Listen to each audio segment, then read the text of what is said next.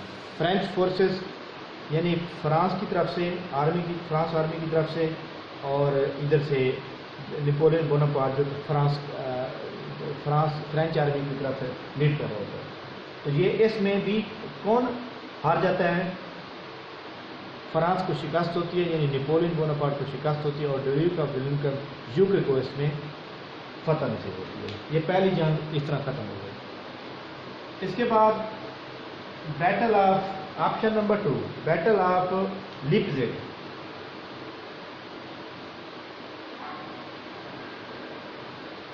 Battle of Leipzig جو ہوتی ہے یہ کون سی ڈیٹ کو ہوتی ہے، کس کے درمیان ہوتی ہے؟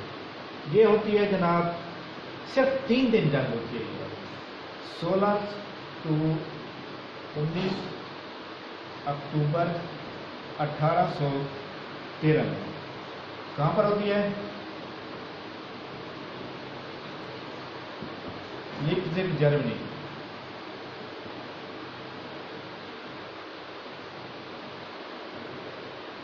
لیپزگ جرمنی کے درمیان 3 دن یہ جاری رہتی ہے. کس کے درمیان ہوتی ہے؟ ایک طرف سے ہوئی مین آف ایرن فرینچ آرمی، اور دوسری طرف سے کون ہوتے ہیں؟ دوسری طرف سے ہوتا ہے رشیا، آسٹریا اور سویڈن. آپ یہ سمجھ لیں کہ یہ جنگ جو ہوتی ہے یہ والی ایکچولی فرانس اور رشیا کے درمیان ہوتی ہے، ٹھیک ہے، اور اس میں بھی فرانس کو شکست کرنا ہوتا ہے. اس کے بعد بیٹل آف بورڈینو.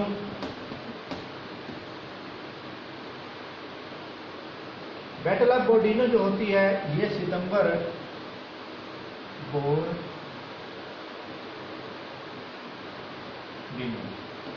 بیٹل آف یہ کون سی ڈیٹ کو ہوتی ہے؟ ستمبر 7 1812. یہ کس کے درمیان ہوتی ہے؟ یہ ہوتی ہے رشیا میں. کہاں پر ہوتی ہے؟ لوکیشن کہاں پر ہے؟ رشیا کا جو شہر ہے اس کا کیا نام ہے؟ بورڈینو. وہاں پر ہوتی ہے. اور یہ کس کے درمیان ہوتی ہے؟ یہ بھی فرانس اور رشیا کے درمیان. اور اس میں کون جیت جاتا ہے؟ اس میں فرانس جیتتا ہے. فرانس جیت جاتا ہے، ٹھیک ہے. اس کے بعد آخری جنگ جو بڑی اہم ہے جو پیپر میں اکثر آتی رہتی ہے، بیٹل آف روزز بھی کہا جاتا ہے. بیٹل آف روزز، یا اس کو کہتے ہیں 100 ایئر وار. 100 ایئر وار 100 سالہ جنگ بھی مطلب اس کو کہا جاتا ہے.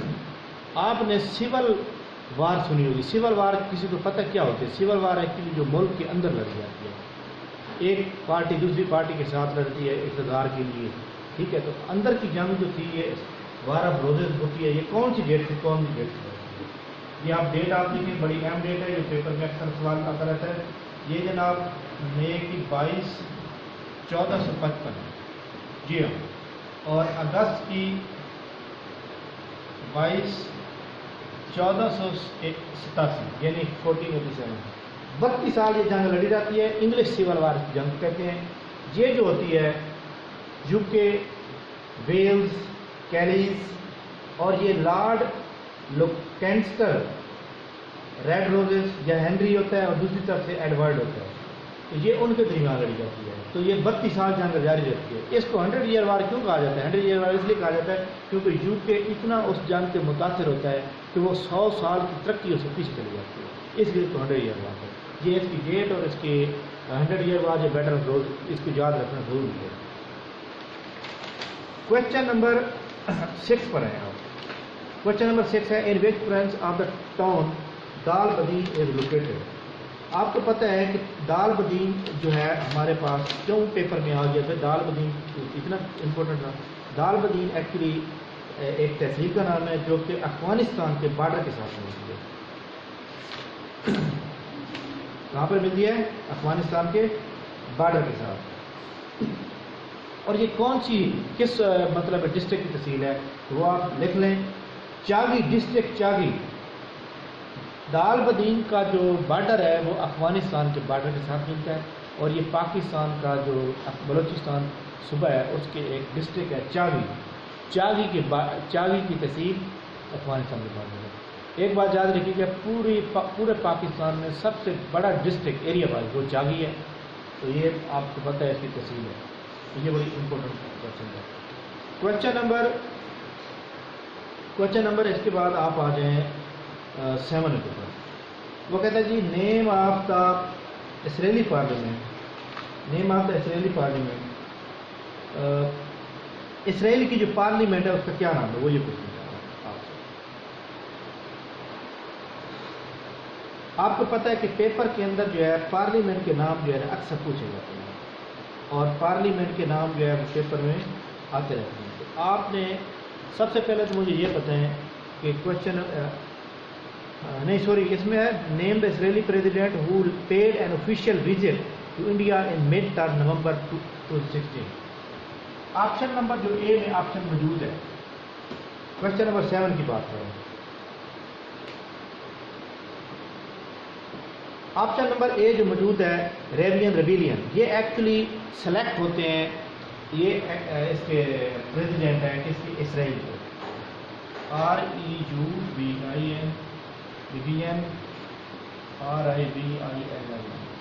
یہ کب سے کب تک سلیکٹ ہوتے ہیں؟ یہ جناب 24 جولائی 2014 سے بیٹھے ہوئے ہیں، 24 جولائی 2014 سے پریزیڈنٹ کس کے خلاف، اور اس کی ٹرم کتنی ہوتی ہے، یعنی کتنے سال کے لیے سلیکٹ ہوتے ہیں۔ جیسے پاکستان کا جو عارف علوی صاحب ہے وہ کتنے سال کے سلیکٹ ہوئے ہیں، 5 سال کے، لیکن ان کی ٹرم کتنے سال کے لیے ہوتی ہے، 7 سال کی۔ اس کا مطلب ہے اس نے 2021 میں جا کے ریٹائر ہونا ہے، تو اگر پیپر میں یہ ابھی بھی آ سکتا ہے کہ ہو از دا پریزیڈنٹ آف اسرائیل، تو یہ والا بندہ ٹھیک ہو گیا۔ اچھا جی، اسرائیل کی پارلیمنٹ کا نام کیا ہے؟ پارلیمنٹ کا کیا نام ہے؟ کس کی بلا؟ اسرائیل کی پارلیمنٹ کا نام ہے نیسٹ، KNESSET، یہ پارلیمنٹ کا نام ہے۔ کوشچن نمبر جو ہے آگے چلتے ہیں، کوشچن نمبر 8 کی طرف۔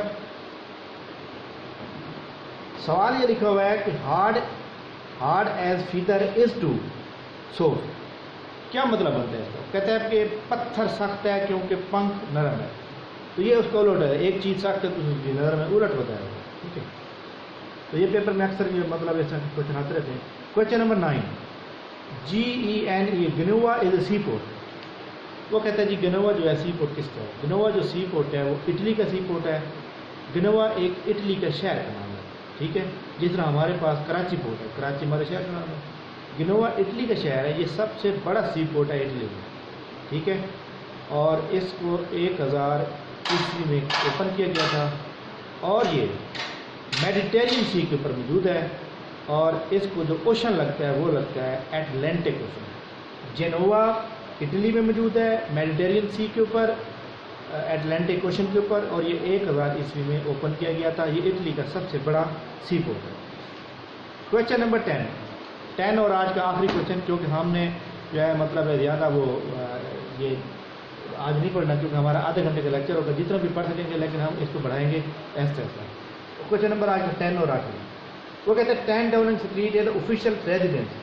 آپ کو پتہ ہونا چاہیے کہ یہ جو سوال ہوتے ہیں نا بھائی، جو بڑے بڑے حکمران ہیں، جس طرح UK کا پرائم منسٹر ہے، اس کا کوئین ہے، اور USA کا پریزیڈنٹ ہے، ان کی ریزیڈنس جو ہے اس کا ایک خاص نام رکھا ہوا ہے۔ تو جو 5-6 ایسے ہیں جو بہت مشہور ہیں، تو وہ میں آپ کو بتانا چاہتا ہوں۔ نمبر فرسٹ پہ ہے 10 ڈاؤننگ اسٹریٹ۔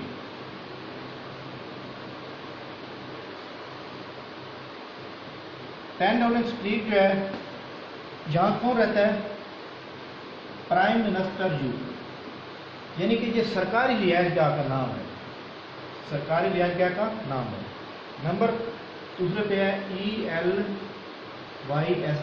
Laissez palace. یہاں کون رہتا ہے؟ French president.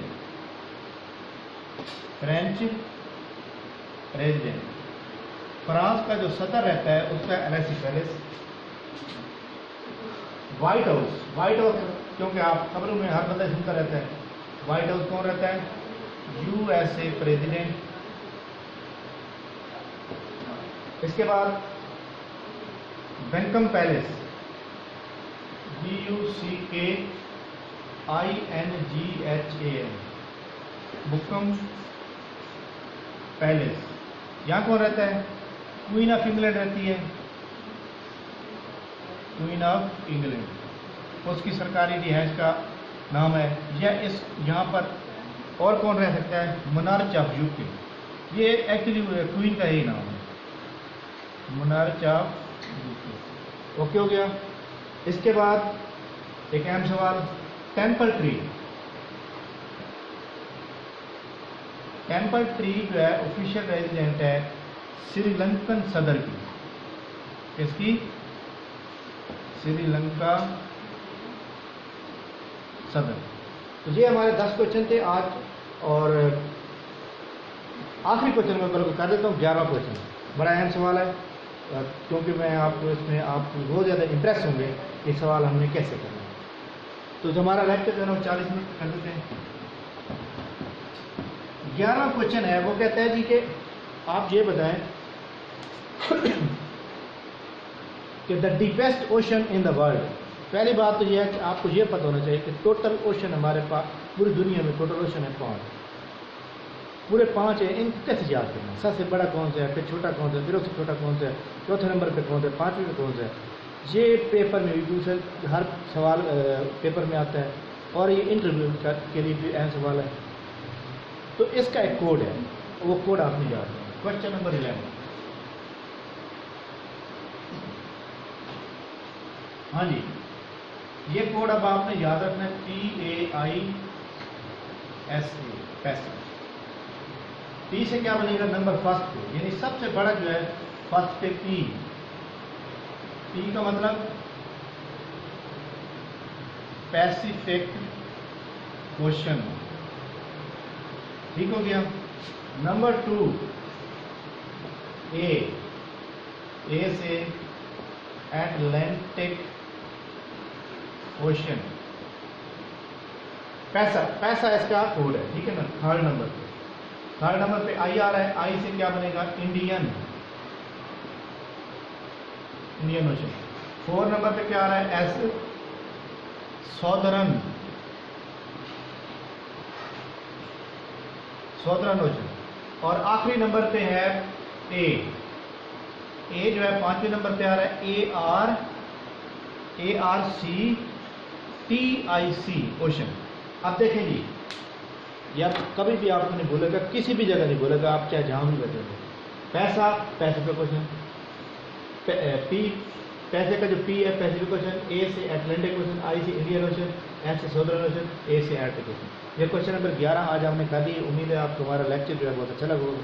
اس کو لائک کریں، چینل کو لائک بھی کریں، اور دوسری بات ہے کہ بیل آئیکن کو کلک کر دیں. اور اس ویڈیو کو اگر آپ کو اچھی لگے تو کمنٹس بھی بہترین کریں، اور اس ویڈیو کو میکسیمم شیئر کریں. تھینک یو ویری مچ. انشاءاللہ ہمارا لیکچر ڈیلی اپلوڈ ہوا کرے گا، اسی طرح 30 سے 40 منٹ کا ہم کوشش پوری کریں گے. اب دیکھیں جی، ہم نے کوشچن کیے ہیں صرف 11 اور 40 منٹ لگے ہیں. تو اب آپ دیکھیں آپ کو 40 منٹ کے اندر کتنے کوشچن آپ کے سولو ہوئے ہیں. اب آپ نے وہ نوٹس بنانے ہیں، تو آپ نے رجسٹر کے اوپر، اور وہ میرے واٹس ایپ نمبر جو آپ کو پتہ ہے اکیڈمی کا نمبر ہے، واٹس ایپ نمبر ہے، اس کے اوپر آپ نے شیئر کرنا ہے. ٹھیک ہے. اور اگر آپ کو نمبر موجود نہیں ہے تو آپ یہ نمبر لکھ لیں، اور اس کے واٹس ایپ نمبر ہے، اس کے اوپر آپ نے وہ اپنے نوٹس بنانے کے بعد پکچر سینڈ کریں گے، تاکہ مجھے پتہ چلے گا کہ آپ نے واقعی نوٹس بنائے ہیں اور وہ نوٹس میں کتنے کوشچن بن رہے ہیں. تو یہ نمبر ہے ہمارا اکیڈمی کا 425327. Thank you very much. اللہ حافظ.